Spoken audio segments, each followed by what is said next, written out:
Ito ay rated SPG. Striktong patnubay at gabay ng magulang ang kailangan. Maaaring may masiselang tema, lengguwahe, karahasan, sexual, horror o droga na hindi angkop sa mga bata.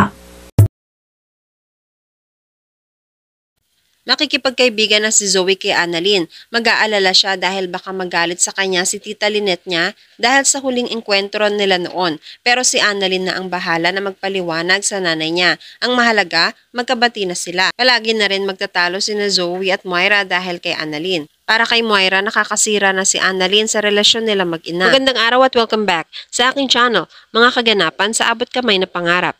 Nagtalo nga si Moira at Lynette dahil si Moira nga ang tinulungan, siya pa ang may ganang magdemanda.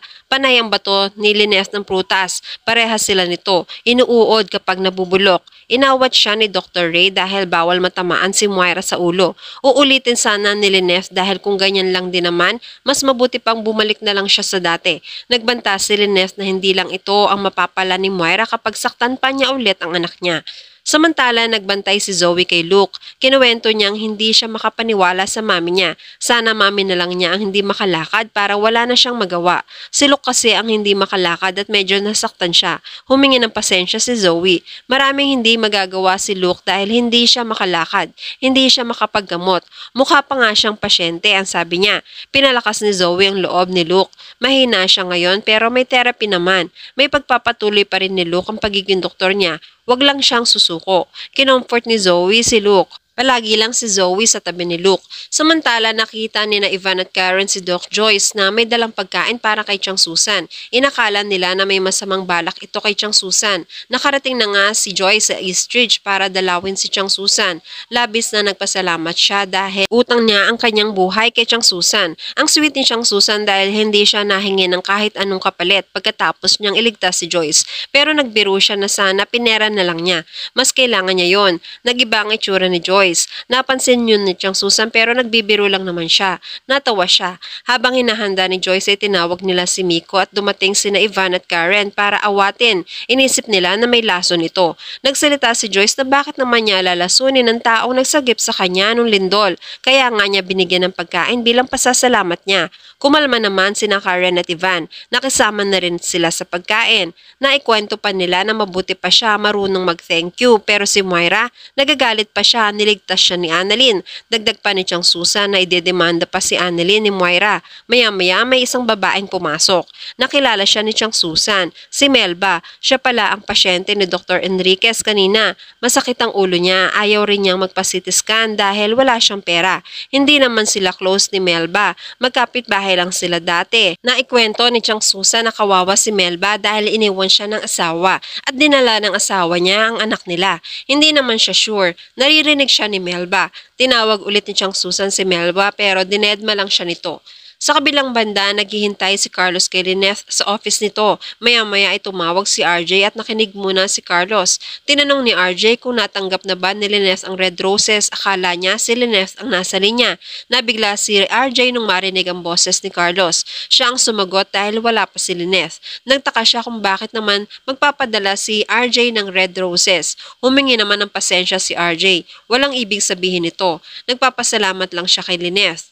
Ayos lang naman kay Carlos. Kahit ano ipadala ni RJ, wag lang red roses. Hindi ito magandang tingnan. Paano kung malaman ni Moira at mapag-initan na naman si Lynette? Ayos lang naman kay Carlos pero isipin pa rin ang hangganan nila at irespeto ang mga karelasyon nila.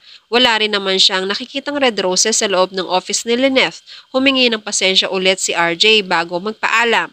Maya-maya ay dumating na rin si Lynette sa office. Ibinalita ni Carlos na mahina ang magiging kaso ni Moira sakaling matuloy siya sa pagdedemanda. Una, walang sapat na ebidensya. Pangalawa, walang intensyon si Annalyn at pangatlo, nailigtas ni Annalyn ang buhay ni Moira. Walang ground si Moira at madaling ibasura ang kaso. Makapal talaga ang mukha ni Moira, ang sabi ni Lynette. Siya na nga ang tinulungan ng anak niya tapos ganyan pa siya kay Annalyn. Palaban naman si Carlos. Hindi nila uurungan si Moira. Nagpasalamat si Lynette at paalis na si Carlos. Nag-aantay si Carlos na mag-open tungkol kay RJ si Lynette pero iniba niya ang usapan hanggang sa makaalis na siya. Walang maikwento talaga si Lynette. Sa kabilang banda, dumalaw si RJ sa ospital para kay Annalyn. Nakita niya si Lineth at hinabol. Tatawagan na lang sana ni Lineth si Annalyn. Natanong ni RJ kung natanggap ba niya ang bulaklak. Pinaliwanag ni Lineth na pinalagay niya ang mga bulaklak na bigay ni RJ sa altar. Mas bagay siya doon para makita ng mga tao ang bulaklak na bigay ni RJ. Nagaya naman si RJ na mag-lunch kay Lineth kung pwede. Akala ni Lineth andito si RJ para kay Annalyn. Alam ba ni Moira na nandito si RJ? Ayaw i-entertain ni Lineth si RJ. Pinaaalis niya si RJ. Ayaw naman niya magsinungaling si RJ sa asawa niya. Ang sabi naman ni RJ, hindi naman ito dapat malaman pa ni Moira. Gusto lang naman niya bumawi kay Annalyn dahil sa dami ng mga pagkukulang niya. Hindi naman magkakagulo. Ginagawa niya lang ito para kay Annalyn. Pinagkape muna ni Lineth si RJ at tatawagan niya si Annalyn. Hindi naman nagmamandali rin si RJ. Wala siyang gagawin. Nakareserba ang araw na ito para kay Annalyn. Nagsuggest si RJ na utusan na lang siya ni Lineth para may gawin siya. Natawa si RJ nung sabihin ni Lineth na hindi na niya kailangan ng tulong dahil alam na niya lahat ang gagawin. Kasi nataranta si Lineth nung nasugatan si RJ sa lindol. Hindi niya nga alam ang gagawin. Gumanti naman ang biruan si Lineth. Wala rin naman nagawa si RJ. Nalimutan na nga rin ni RJ ang lahat sa pagiging doktor. Bigla niyang naisip na nagkamali siya. Okay lang naman kay RJ. Nag-aaral naman siya ulit tungkol sa basic life support. Baka gusto na rin ni Lineth na matutunan. Kahit busy si Lineth, importante na matutunan niya ito para malaman niya na sa susunod na magkakaroon ng lindol. Sinaway siya ni Lineth na hindi na magkakaroon ng ganong klaseng sakuna pero gusto pa rin niyang matuto.